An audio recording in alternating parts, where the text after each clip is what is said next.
Aujourd'hui, on va parler de l'ALIA des adolescents. En quoi est-elle différente des autres ALIA et quelles sont les difficultés? Parce qu'on s'aperçoit qu'effectivement, c'est très très difficile des fois de faire sa ALIA quand on est un ado.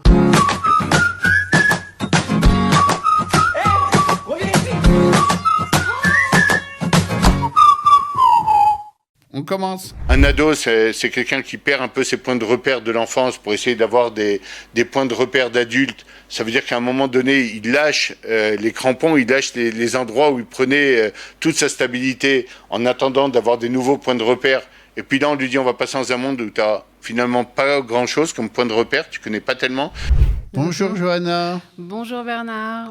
Comment vas-tu? Super. Alors la LIA, c'est le sujet du jour. La LIA, c'est le sujet du jour et surtout la LIA des adolescents parce que, comme on le sait, c'est un public un peu particulier. On va s'arrêter justement sur cette particularité. Alors, je sais que tu as préparé quelques questions de maman et déjà, d'auditeurs. En fait, je sais que la question de l'immigration en général et de l'adolescence, c'est une question générale. Il y a aussi des personnes qui quittent, qui vont en schlichut parfois et donc ils sont confrontés à ce genre de questions. C'est une question dans le monde qui n'a pas obligatoirement trait à la LIA. Il y a des gens qui vont s'installer au Canada, aux États-Unis, etc. Voilà. Est-ce qu'on peut comparer effectivement? Alors, est-ce qu'il y a une particularité à la LIA? Quelles sont les problématiques de ces jeunes qui sont déracinés, mais en même temps, il y a un choix qui est bien sûr bien réfléchi par les parents? Bien réfléchi par les parents, tu es optimiste, mais on va dire que c'est souvent le cas, oui, pas à 100%. Mais en tout cas, ce qui est sûr, c'est qu'il y a une particularité entre quelqu'un qui quitte la France et qui va s'installer au Canada ou qui va s'installer en Australie, qui prend ses enfants avec lui, et les gens qui montent en Israël. Et la particularité est très simple, c'est quelque part, et on l'appelle comme ça même dans nos sources, dans nos textes, on parle moins d'émigration quand on parle d'Israël que de retour quelque part. Même si ça faisait 2000 ans qu'on n'avait pas mis le pied en Israël, on a toujours l'impression qu'on revient un peu en Israël, qu'on revient à nos sources, qu'on revient à l'endroit où le peuple juif a toujours habité avant de partir en exil, et donc qu'on ne peut pas comparer ça normalement. Et je dis bien normalement, parce que sur plein de points, il faudrait, le comparer. On a l'impression, on rentre un peu à la maison. Et donc, c'est pas pareil que de partir vers l'étranger, vers un pays. L'hébreu, on connaît, c'est la langue du Sidour qu'on lit des fois à la synagogue, etc. Donc, à la fois, c'est un grand saut vers l'étranger, mais à la fois, normalement, on a l'impression de revenir un peu même vers sa famille d'origine, vers des gens qui nous attendent. Il y a une grande attente et une grande aspiration. Je pense que oui, je pense qu'il y a une grande attente. Il y a même une attente. Même chez les ados, tu penses? Oui, il y a quelque chose même un peu de prophétique, parce que les ados, ils sont aussi venus en Israël. C'est pas non plus un pays dans lequel ils n'ont jamais mis le pied. Très souvent, ils sont venus à Netanya. Ils connaissent même quelques mots d'hébreu. Ils arrivent à se débrouiller sur le kikar. Ils ont l'impression qu'ils sont un peu en terrain un peu conquis. Ils connaissent bien. Or, l'intégration et l'ALIA, ça n'a plus rien à voir avec... c'est un peu comme la pub. Il y avait une blague comme ça, la blague de l'enfer et ensuite la réalité. Sur le prospectus et sur la blague, tout a l'air très, très bien, très beau, donc tu ne dois pas habiter. Puis à partir du moment où tu vas commencer à devoir t'intégrer, habiter, apprendre la langue, etc., c'est une autre paire de manches. Donc il y a une chute. Et là, il y a une espèce de surprise, en tout cas. Et là, soudain, tu te retrouves, immigrant, et pas seulement au lait ou personne qui revient à la maison. Oui, là, tu vas avoir à faire face à tous les angles et toutes les problématiques de l'immigration. Oui, et donc là, après, l'ado peut être confronté à de la discrimination aussi dans les écoles, toutes sortes de sujets qui peuvent vraiment le faire tomber de haut, en fait. Alors, très bien, mais je pense qu'on met un peu la charrue avant les bœufs. Il faudrait reprendre un peu même le processus. Je sais, tu m'en avais parlé un peu avant, tu avais même une question un peu sur le sujet. Oui, sur le processus, effectivement. Est-ce que le sujet de non-choix, mais je pense que c'est aussi vrai pour les autres pays, mais...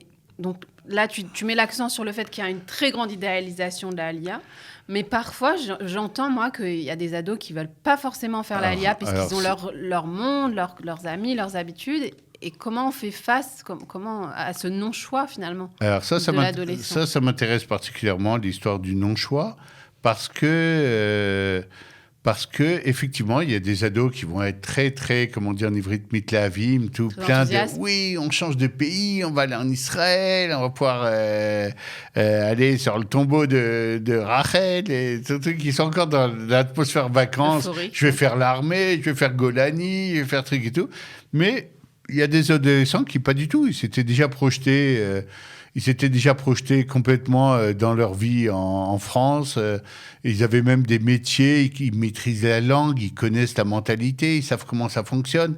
Ne parlons même pas du fait que quand tu es ado, tu as déjà peut-être une petite copine avec Ouais, qui c'est ça, tu t'as tout ton monde. es en rapport, tu as ton monde, tu as tes copains, tu as ton école, tu as ton Beta Knesset. Tu as toute ta vie, quoi. Toute ta vie est là, puis d'un coup, on arrive.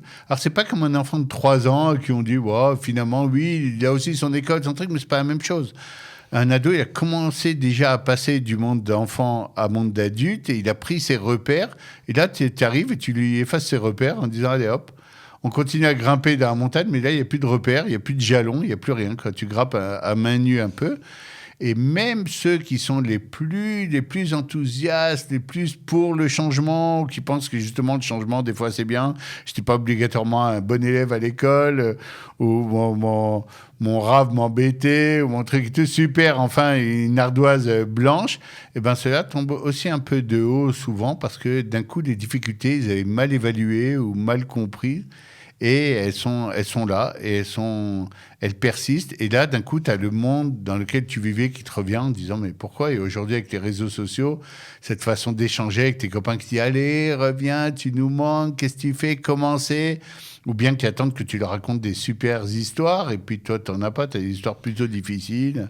Oui, Dans bon, un il y nouvel a ça, appart, et il y a puis une il y a fuite. aussi le cas des ados qui font l'Alia tout seuls. C'est aussi un autre cas de figure où les Alors ça, parents envoient les... c'est un autre cas de figure où quelque part, ils vont avoir, t'as raison, ils vont avoir un peu deux choix. Il y a des ados pour qui ça va être très libérateur. Waouh, super, enfin de l'autonomie. Les parents sont loin, on va rigoler, et puis qui tombent dans une misguerette, dans un cadre qui les chouchoute. Mais t'en as qui viennent dans des cadres où c'est moins clair, où finalement le mec va pas s'adapter obligatoirement, et la fille va pleurer le soir et tout. Et là, le fait de ne pas avoir ses parents, alors ça enlève encore une protection et encore une couche comme ça de sécurité. Et ça peut être assez traumatisant, même si, je le précise toujours, les ados et les enfants sont souvent plus solides que ce qu'on croit. Ah bon? Et on va Ok. trouver des cas les plus difficiles, c'est très souvent chez des adultes plus que chez les enfants. L'enfant ou l'ado a une capacité des fois d'adaptation à une nouvelle situation qui est assez étonnante. Et des fois, tu vois des choses étonnantes en quelques mois. Le type qui était vraiment dans une galère sans fin s'est remis debout et commence déjà à fonctionner. Chez les adultes, c'est beaucoup, beaucoup plus lent. Ah oui. Bah, ça m'amène à ma prochaine question, c'est comment aider les adolescents quand nous-mêmes, adultes, on passe une période, j'ai envie de dire, de crise face aux difficultés d'intégration si on a fait l'ALIA, ou aux difficultés de la séparation si on a envoyé notre enfant de loin. Alors moi, je travaille avec une petite école, une petite, elle est énorme, il y a plus de 1000 enfants à Netanya. Et je vois les parents ont de grosses difficultés à pouvoir aider parce qu'effectivement, eux, ils sont encore empêtrés plus que leurs enfants dans les difficultés. Alors, pas seulement dans les difficultés. Des fois, c'est pas des difficultés au niveau travail, au niveau argent. C'est des difficultés d'intégration. Ils voudraient des fois être beaucoup plus intégrés, beaucoup plus participer même à la vie de l'école. Et puis, la langue n'a pas suivi, par exemple. Et là, tu peux pas être représentant au Vadorim, représentant des parents pour la classe. Tu peux rien faire en vrai. Tu peux même pas communiquer bien avec les profs. Et finalement, quand même, tu aurais plein de bonne volonté d'aider ton enfant. Tu retrouves souvent l'inverse. C'est ton enfant qui va t'aider à traduire le voisin qui est descendu parce qu'il y a du bruit, t'aider à traduire les feuilles de l'école qui arrivent. Et finalement, toi qui aimerais lui donner un coup de main dans les shiurim, dans les devoirs, tu te retrouves en train de demander à ton enfant, mais qu'est-ce qui a marqué finalement dans ta feuille de devoir? C'est un peu le monde à l'envers, une inversion un peu des rôles. Et ça facilite, excusez-moi, ça ne facilite pas la vie de l'ado parce que Imaginez-le, il arrive et normalement, tu vas, justement, tes parents sont là, ils sont rassurants, ils ont leur boulot, ils ont leur truc, ils maîtrisent. Et là, tu as des parents qui ne maîtrisent plus rien, mais surtout, dans la mesure où ils ne maîtrisent plus rien, ils ont la tête sous l'eau des fois, bah, tu as peur de les déranger, de leur rajouter encore. Et donc, tu ne vas même pas parler des difficultés. Et comme tu parlais tout à l'heure, s'il y a des moqueries à l'école, si on imite ton accent, ou si on se moque, allez, François, retourne à Paris, tu nous as saoulés, etc. Alors, j'ai même pas envie de ramener ça et de raconter ça à mes parents. Je sais que c'est déjà assez dur pour eux. Et donc, je vais le garder. Comme toute chose qu'on garde, eh ben, elles finissent par nous étouffer des fois un peu. Et ce qui rend l'aléa des ados vraiment très, très particulière. En même temps, c'est un grand défi. C'est très sympa parce qu'une fois qu'on les a, oui, remis sur leurs pieds, qu'ils commencent à s'adapter, à rentrer, et qu'on les voit, et moi je connais la fierté de voir par exemple les petits ados dont je me suis occupé des fois et de les retrouver à l'armée en train de courir avec un petit grade sur l'épaule et tout, et là puis, d'un coup toutes les difficultés elles ne sont pas effacées mais elles sont quelque part transcendées. Ça devient très joli de voir comment un gosse il va être celui qui donne les ordres dans sa marlaka ou dans sa... Ça, c'est déjà quand il y a une happy end. Mais alors, est-ce que tu peux nous donner un peu des petits conseils comme ça pour les parents qui sont face à ce genre de difficultés Alors d'abord, j'aimerais donner un conseil général à tous les Olim, mais dans toutes les formules d'intégration et dans toutes les villes. Vous mettez 100% de votre effort, mais je dis bien 100%, pas 90, pas 95, dans l'hébreu. C'est la clé ultime de l'intégration. Grâce à l'hébreu, vous pourrez apprendre la culture, vous allez pouvoir apprendre la mentalité, vous pourrez communiquer avec les profs, vous pourrez communiquer avec les gens à votre travail. Il faut mettre 100% de l'effort. Celui qui ne fait pas ça passe à côté. Celui qui dit « Non, j'ai tout mis sur le boulot, comme ça j'ai un boulot. » Mais un boulot où tu ne vas pas comprendre tes collègues, où tu ne vas pas être à l'aise toi-même, c'est même pas un boulot, à part le salaire qui t'amènera à la fin du mois, c'est un boulot qui ne va rien t'apporter. Et tu vas être mal. Et quand toi, tu es mal, tes enfants sont mal. C'est une espèce de cercle vicieux. Et moi, je propose une espèce de cercle vertueux. Vous allez voir que plus vous allez investir dans l'hébreu et vous dire « je ne lâche pas les ulpanim » et le premier, et le deuxième, et le troisième, jusqu'à que j'ai un niveau qui me permette de communiquer, eh ben, vous allez voir que si vous suivez ce conseil, que vous le faites, et vous commencez même en France, même avant votre alia, etc., pour arriver ici avec un niveau qui vous permette déjà d'arriver en kitabet ou en kitagimel, où déjà on apprend vraiment l'hébreu, tarles, pas la lecture... Eh ben, vous allez voir que cette clé-là va permettre à vos enfants d'être super à l'aise avec vous. Ils vont moins avoir honte. On n'a pas tellement honte, même si ça fait rire. Moi, mes enfants se moquent encore de moi. J'ai plus de l'accent, ouais. J'ai plus pas loin de 40 ans en Israël. Ils rigolent encore de l'accent, mais ils savent très bien que si je peux donner un Dvar Torah à la synagogue, ben, en vrai, l'accent, il est plus relevant, il est plus intéressant. C'est pas grave. Papa, il arrive à influencer, il arrive à retrouver son statut, etc. Mais par contre, si vous êtes toujours à la traîne, toujours à demander quoi, qu'est-ce que tu as dit, eh ben, finalement, vous êtes monté en Israël, mais vous êtes resté quelque part un peu en France. Avec la meilleure volonté possible et avec la meilleure motivation et la plus grande idéologie, ça vous coincera toujours. Il faut investir. Il peut y avoir un modèle d'intégration où on reste quand même dans un cocon français, et c'est pas forcément négatif. C'est assez négatif. Enfin, en si vrai. Ça donne la possibilité aux adultes de s'intégrer et que leurs enfants... Pourquoi on est venu vers un cocon français ? On est venu vers un cocon français en disant, au moins les premiers temps, on ne sera pas complètement perdu. Le vrai truc, c'est qu'à l'origine, c'est peut-être bien pensé. Effectivement, tu n'es pas perdu, tu n'as pas perdu tes repères, tu as des compatriotes, mais aussi c'est un piège. Et c'est un piège qui, dans le cadre des ados, etc., est très, très courant parce qu'on y tombe très souvent. On va aller à Natania, par exemple, comme ça, nos enfants vont être avec d'autres Olim Khadashim, ils ne seront pas seuls en classe. Et puis, ils auront toutes les heures d'Ulpan prévues par le Misrad, mais à la fin, ils ne parleront pas hébreu parce qu'ils sont restés avec leurs copains français.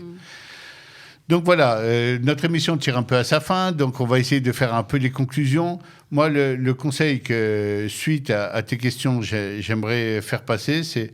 Pour un ado, même un pré-ado, rendez-vous compte qu'il a quitté vraiment même ses rêves, un peu ses ambitions, et qu'il a besoin de nouveaux repères. Prise de conscience des nouveaux repères, tout à fait, mais vous n'avez pas tellement d'occasion de pouvoir l'aider vraiment. Alors aidez-le autrement. Vous pouvez pas l'aider à faire ses shurebaït. Soyez plus présent encore, même quand vous avez la tête un peu sous l'eau. Soyez plus câlin que d'habitude.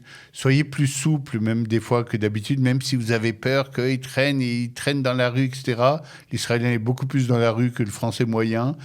Donc essayez de comprendre un peu la société israélienne et de l'encourager par rapport à ça. Soyez plus doux parce qu'il traverse une phase qui est difficile. Vous aussi, mais vous êtes des adultes et puis vous avez fait le choix. Lui, il n'a pas fait... Souvent, c'est pas lui qui a choisi. On lui a même pas demandé obligatoirement vraiment son avis. Donc, si on arrive à comprendre ça et à faire le pas principal, qui est vraiment d'essayer de faire des maximum d'efforts en hébreu, même pour le rendre fier un peu de vous et de votre Peut-être intégration. Une préparation générale aussi. Préparation générale, moi je suis pour. Je monte des programmes pour essayer de faire en sorte d'aider les parents même en amont. Et ça se passera bien si jamais il sent que pour vous, votre motivation, etc., est toujours intacte, même malgré les difficultés, et que vous êtes là malgré tout, même quand vous ne parlez pas hébreu, tout à fait, même quand vous n'avez pas tout compris, vous êtes là et vous ne lâcherez rien, et ben votre enfant il va se sentir en sécurité, il va continuer, et lui, il a les moyens vraiment de réussir tout ce qu'il veut. Il faut juste qu'il en prenne conscience et qu'il se donne lui aussi à fond. Et surtout se faire aider. Si vous êtes au creux de la vague, n'hésitez pas aussi à prendre de l'aide pour vous. N'hésitez pas. Il y a énormément de personnes compétentes qui peuvent vous filer un coup de main. Effectivement, il faut se servir de tout ce qui existe et ne pas rechigner. Bonne chance à tous, bonne chance à tous les ados qui vont monter, à leurs parents et à la semaine prochaine dans Plein d'Ados. Au revoir.